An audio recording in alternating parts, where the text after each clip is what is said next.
All right, welcome back. So back to the IronHead. She's running good. Got her all cleaned up. Everything seems to be working great. Except she's leaking a hell of a lot of primary fluid. So one thing I did remember that I tend to forget every year is after it sits all winter long, there's a lot of oil from my oil tank goes into my primary. There's got to be a seal in there somewhere that's going bad and letting it seep through. So my primary always fills up with oil to the point where when I do ride it, it's got nowhere to go, so it blows out the bottom. So what I'm going to do is I'm going to put this up so it's level. I'm going to pull out this screw right here, and when it stops draining out of that screw, that's when I know it's at the right level. So let's go ahead and get this up in the air.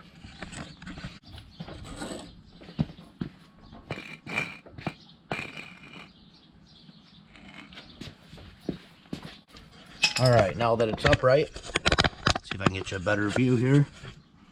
Now let's go ahead and take this out and see how much extra oil we have in there.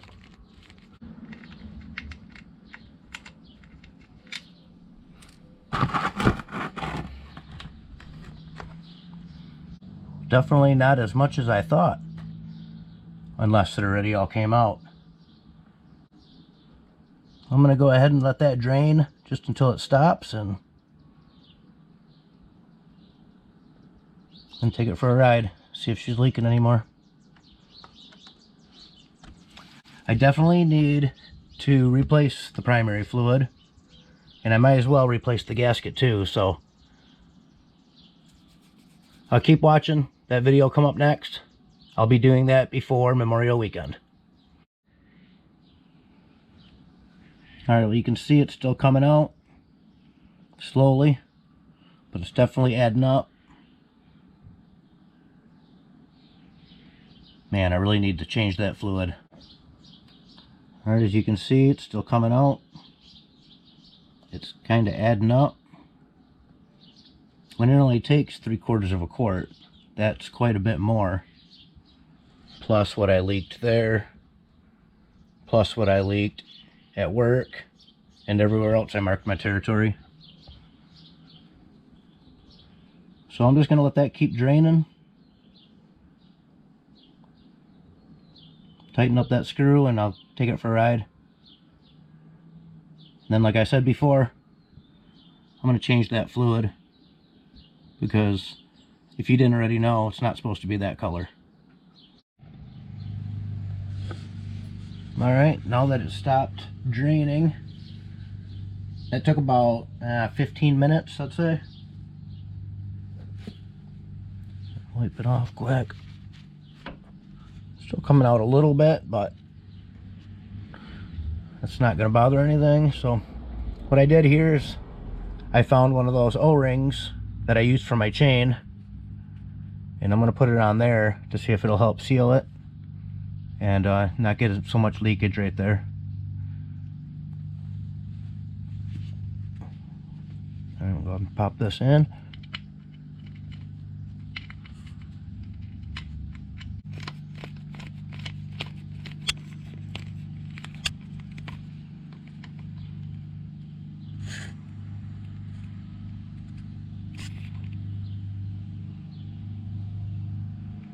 There we go. I don't want to go too tight.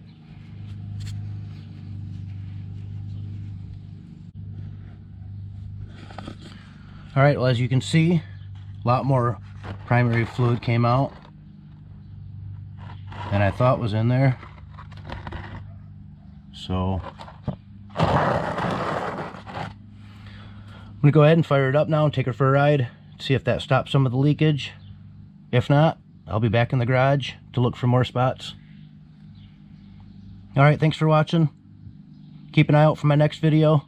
I'll be putting a new primary gasket on and refilling it with primary fluid.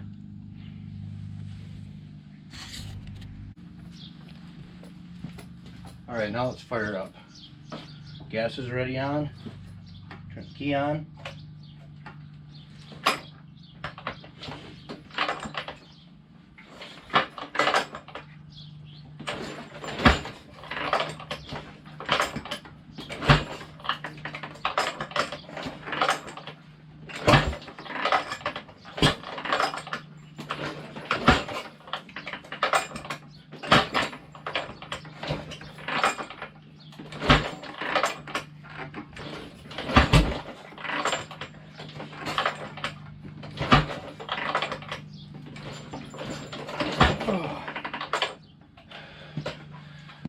Alright, well, unfortunately it wasn't that easy. I need to adjust my push rods. I've known I had to do this, I just keep putting it off, and I don't know why. It's not very hard to do. Let's go ahead and get started. Alright, I'm going to start off by taking off my push rod covers. Put a little screwdriver in here and press down.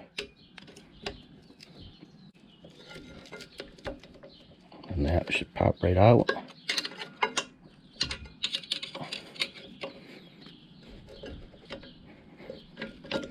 There's my top cover.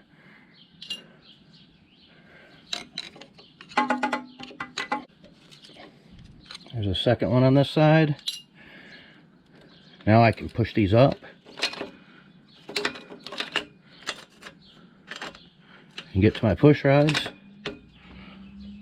which are right down here. And that one actually feels pretty good. I'll adjust it anyways, but this one's not.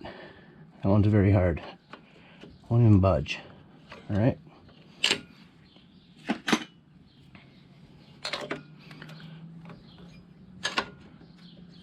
It's always a good idea to put something up here to hold these up so you can get to them down there. So I'm going to find something to hold them upward.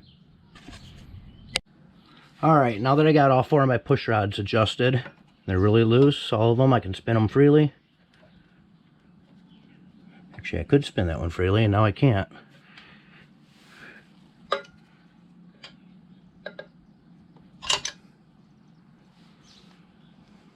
Oh, maybe I missed that one. I'll be right back. Alright, I'm back. Now, like I was saying, now that I've got all four of my push rods loosened up, you can turn them all freely. They go up and down a little bit. All four of them are like that.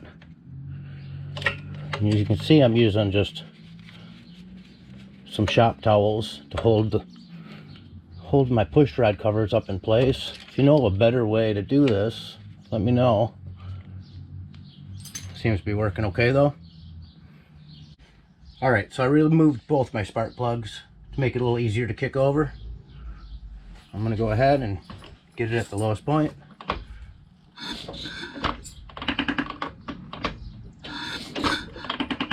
Alright, so this one here is at its lowest point. I can see it's seated. I'm going to go ahead and tighten that one up.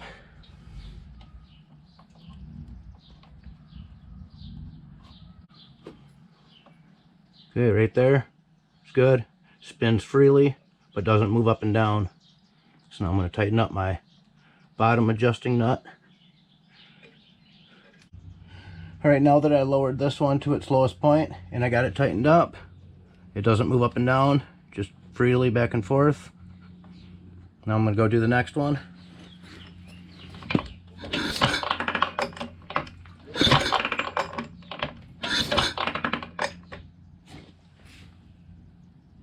This one looks like it's seated now.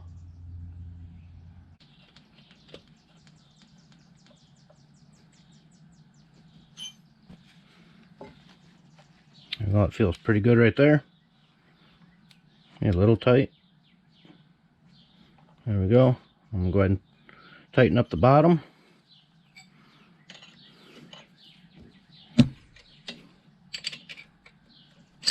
Alright, I got all my push rods properly adjusted.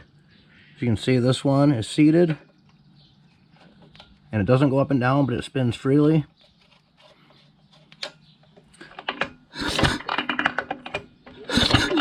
That one there is seated now.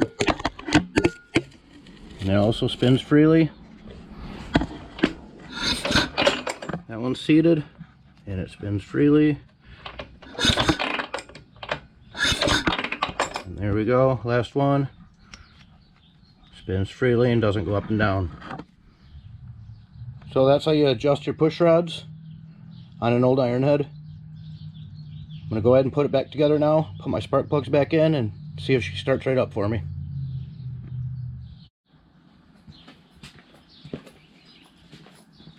Alright, now that I got my push rods all adjusted, let's see if she fires right up for me.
took a few kicks, but she was cold. She sounds good. I'm gonna take her for a ride, see how she rolls. Alright, thanks for watching. I'll be back with another video. Hit that like and subscribe.